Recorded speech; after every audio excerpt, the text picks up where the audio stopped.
So my name is Tamara Phiri. I'm a doctor and I'm a specialist in internal medicine. I did my undergraduate training here at the College of Medicine and then went on to do my specialist training. I started with that here and then finished in Cape Town in South Africa. And I also worked in Scotland at the Royal Infirmary in Edinburgh and the Royal Infirmary in Glasgow. And after my specialist training, I came back to Malawi. So currently I work at Queen Elizabeth Central Hospital and at the College of Medicine. My main work is clinical work, so I see patients, but I also lecture, I also do research, and I'm also an author. I grew up in Mzuzu. I'm the fourth born in a family of 6. I started my school there at a small private school called Wukani Education Facility. And I think I did my primary education in 5 years instead of 8 because I skipped some classes. I think I skipped Standard 3 and Standard 5 and Standard 8. And then I went to Marymount Secondary School. And then from there, I was selected to go to Chancellor College. And from there, that's when I moved on to the College of Medicine. So briefly, that's it about me. I started getting interested in medicine when I was still in secondary school, I think around Form 2. And what fascinated me was the science of the human body and how it works. And I also wanted to know how the different medications that people get work inside their bodies. But beyond that, I think medicine brings you very close to people, and it brings you close to all sorts of people, all classes of people. And I think in my career, I've met very, very fascinating people. And that ranges from very ordinary people that we see on the streets, whose names and faces you might not remember, to very VIP and very, very rich people. So it brings you in contact with so many people. But I think also the fact that you can change people's lives, you can help people sometimes in very small ways, and it makes a lasting impression on them. It changes their life forever. I think being able to do that, I think that's very, very attractive for me. The work, being a doctor, is quite demanding, and working in my field is very demanding, so there's a lot of work. And also doing medicine in Malawi, there's a lot of need. You have very, very critical patients. The volumes of patients are huge.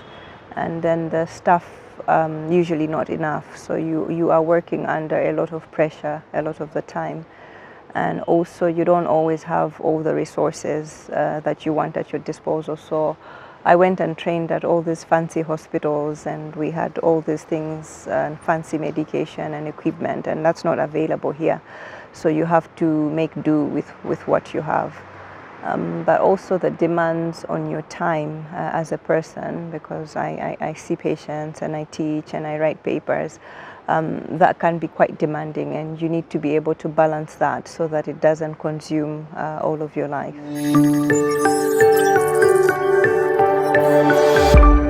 I think you have to plan your time, and over time I've learned that you have to prioritize yourself.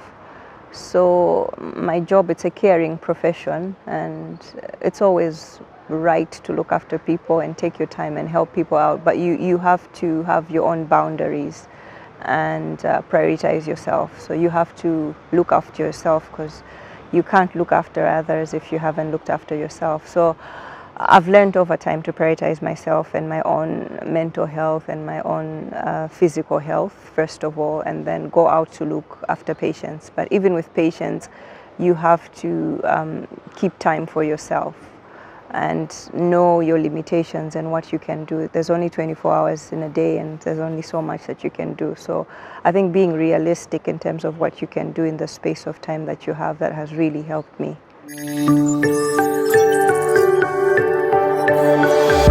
So the challenges are endless, and they'll not stop.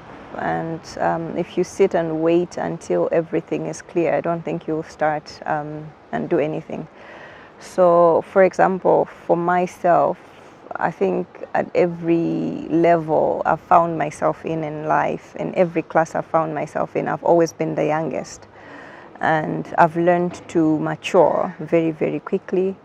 Right now, as a female physician, I find myself in boardrooms, I find myself in decision-making positions. I've found myself leading teams of men.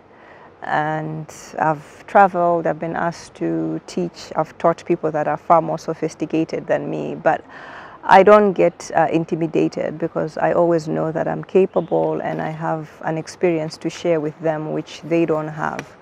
So keep going. There will always be obstacles, but always be prepared to take on those obstacles, and I think it just keeps getting better once you've gotten used to these hurdles. For me, it's realizing that we have the potential of creating a lot of impact in this world, and not just for my country, but even across the world.